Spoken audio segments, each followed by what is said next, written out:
Buenas, buenas. Este video es sobre la anatomía de la articulación temporomandibular. Es un complemento a las clases del curso y en esta les voy a explicar la actividad que toca realizar con respecto a este tema. Bienvenidos. Entonces, la articulación temporomandibular, ya sabemos que es esa articulación que encontramos cerca al oído, donde vamos a relacionar tres estructuras importantes que son el cóndilo, el disco articular y la cavidad glenoidea. Las articulaciones las podemos dividir de dos formas. Uno, según el tipo de movimiento que realice la articulación y otro, según la histología. En general, para todas las articulaciones. Y ya vamos a ver cómo se clasifica la articulación temporomandibular. Según el tipo de movimiento que realice la articulación, pueden ser sinartrósicas, diartrósicas o anfiartrósicas.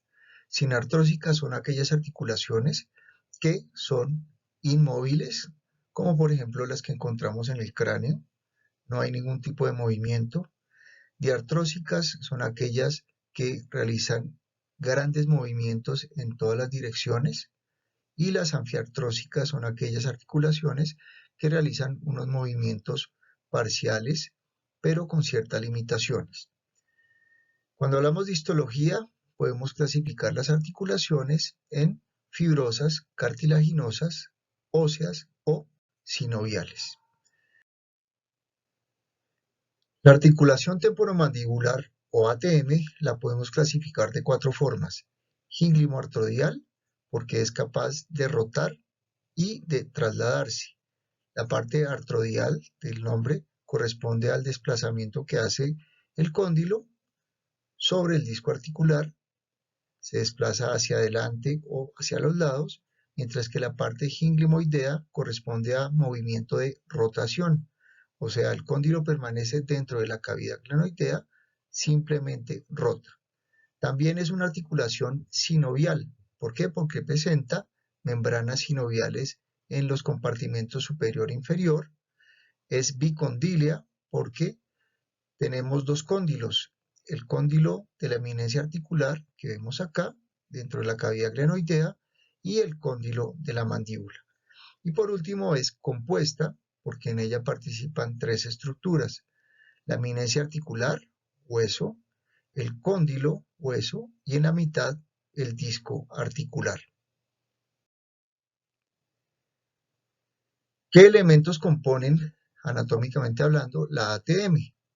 Tenemos las superficies articulares, el disco articular, la membrana sinovial y los ligamentos. En este video van a ver cómo es la anatomía y el funcionamiento de la articulación temporomandibular normal. Located in the superior position. The central thin part of the disc is consistently lying in between the condyle and tubercle. Entonces acá vemos el disco articular interpuesto entre el cóndilo y la cavidad glenoidea. Las superficies articulares son dos, una que la vamos a encontrar en la parte anterior de la cavidad glenoidea y vemos acá. La otra superficie articular la vemos en el cóndilo mandibular. Esas dos superficies articulares se caracterizan porque son avasculares y aneurales. Entre esas dos vamos a encontrar el disco articular que vemos acá, y de esta forma podemos relacionar la articulación temporomandibular. Los huesos principales que encontramos anatómicamente en la ATM son el hueso temporal, donde principalmente participa la cavidad glenoidea, y el otro hueso importante es la mandíbula, donde específicamente la parte de la mandíbula que participa en la ATM es el cóndilo que vemos acá. El disco articular. El disco articular es tejido conectivo fibroso denso. Acá lo vemos, o en esta imagen en color negro. Tiene dos caras, una cara superior que es cóncava convexa, como vemos acá, y la cara inferior es cóncava, y es la parte que se adosa, se relaciona con el cóndilo mandibular. Así como decíamos que las superficies articulares son avasculares y aneurales, el disco articular también es avascular y aneural. La membrana sinovial es tejido conectivo laxo areolar y se encarga, o lo encontramos, tapizando la parte interior de los compartimentos articulares, compartimento superior y compartimento inferior. Las funciones de la membrana sinovial son dos: lubricar y nutrir. Entonces, esa membrana sinovial básicamente secreta el líquido sinovial. El líquido sinovial se encarga de lubricar la articulación para que ésta pueda realizar los movimientos, y ese líquido sinovial se encarga de nutrir las estructuras que son avasculares y aneurales, como decíamos anteriormente, las superficies articulares y el disco articular. Entonces, esas dos funciones del líquido sinovial, lubricar, nutrir, las va a realizar con unos mecanismos. La lubricación la realiza por movimiento o por goteo.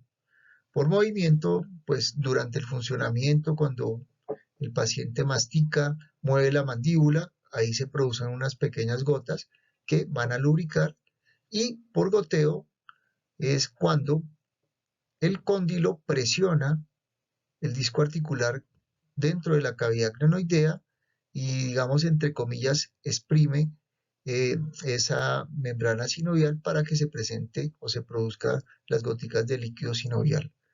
La nutrición, entonces, por un intercambio metabólico, se encarga de nutrir esas superficies articulares que son avasculares, y lo mismo que el disco. Ahora vamos a ver los ligamentos que participan en la ATM. Entonces son 4 principales.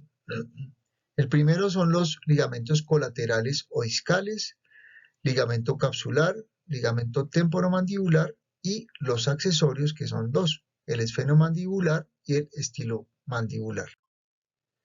Los colaterales, entonces, son unos ligamentos que histológicamente son tejido conectivo colágeno no distensible, o sea, son unos ligamentos que permanecen en su tamaño sin que se estiren. Los vamos a encontrar lateralmente uniendo el disco articular con el cóndilo. Hay un colateral externo y un colateral interno. Estos ligamentos son muy importantes porque son los que van a mantener el disco articular unido al cóndilo durante los movimientos mandibulares. El ligamento capsular es un ligamento grande, como vemos acá o acá, que envuelve la articulación temporomandibular, y su principal función es retener el líquido sinovial para que durante la función permanezca dentro de la articulación. Lo mismo, como es un ligamento que envuelve toda la articulación, pues se encarga de resistir las fuerzas. Ligamento retrodiscal, entonces lo ubicamos acá en la parte posterior al disco. Decíamos anteriormente que por delante del disco articular está un músculo que es el pterigoideo externo superior, que al contraerse empuja hacia adelante al disco, pero en la parte posterior tenemos el ligamento retrodiscal, que se encarga de limitar esos movimientos del disco. Entonces, digamos que el disco es manejado, manipulado entre el pterigoideo externo superior y el ligamento retrodiscal. El ligamento retrodiscal tiene 3 zonas: una superior, que es como tejido, está formado por fibras elásticas; la parte intermedia, que es tejido laxo areolar, que es altamente inervado y vascularizado; Eso quiere decir que cuando hay dolor en la zona de la ATM, es porque el cóndilo posiblemente está presionando ese ligamento retrodiscal y esta zona intermedia del ligamento es la que va a generar por su inervación ese posible dolor. Y la parte inferior está formada por fibras colágenas. Ahora tenemos el ligamento temporomandibular. El ligamento temporomandibular tiene dos porciones. Una porción horizontal, que es más pequeñita. Esta se va a encargar de limitar los movimientos posteriores del complejo condilodisco. Entonces, para que no se vaya en exceso hacia atrás, esa porción horizontal limita ese movimiento. Y la porción oblicua, que es mucho más grande, más gruesa, y pues con esta dirección se va a encargar de limitar los movimientos de rotación del complejo cóndilo-disco. Por último tenemos los ligamentos accesorios, que son el esfenomandibular y el estilomandibular. Estos dos ligamentos se encargan de limitar el movimiento de protrusión, o sea, de ir hacia adelante la mandíbula, y acá los vemos, ligamento esfenomandibular y ligamento estilomandibular. Bueno, eso es todo. Acá está la bibliografía. El libro o uno de los libros importantes para que tengan en cuenta es el libro de Oakison, pero acá van a encontrar otra cantidad de libros que les van a servir para complementar el tema. Asimismo, aquí encontramos la rúbrica donde pues vamos a hacer la evaluación de la actividad y basándonos en las tres dimensiones de la evaluación por competencias, que son el saber, el ser y el hacer. Y esta es la actividad que van a realizar. Se llama macromodelo. Macromodelo es, como su nombre lo indica, una construcción tridimensional, no plana, sino tridimensional, de la anatomía de la articulación temporomandibular. O sea, de todo lo que vimos acá en la clase, lo van a realizar de forma tridimensional con un macromodelo y lo van a realizar con alimentos que encuentren en su casa. En este ejemplo vemos arepa, tomate, queso, jamón. Entonces la idea es que ustedes representen o hagan ese macromodelo donde muestren las partes, la anatomía de la ATM. Acá vemos pues una secuencia de lo que van haciendo, los elementos iniciales antes de hacer la actividad. La arepa, con banano está hecho el disco articular, después con tomate el músculo pterigoideo externo, con jamón el ligamento retrodiscal y así hasta obtener con queso el ligamento capsular. Entonces la idea es que con diferentes alimentos que ustedes encuentren fácilmente en casa, realicen la actividad. No es más, muchas gracias, espero que se diviertan con esta actividad y que este video les sirva para tener de una forma clara, concreta, digamos en resumen complementaria a las clases, lo que es la anatomía de la articulación temporomandibular. Hasta luego.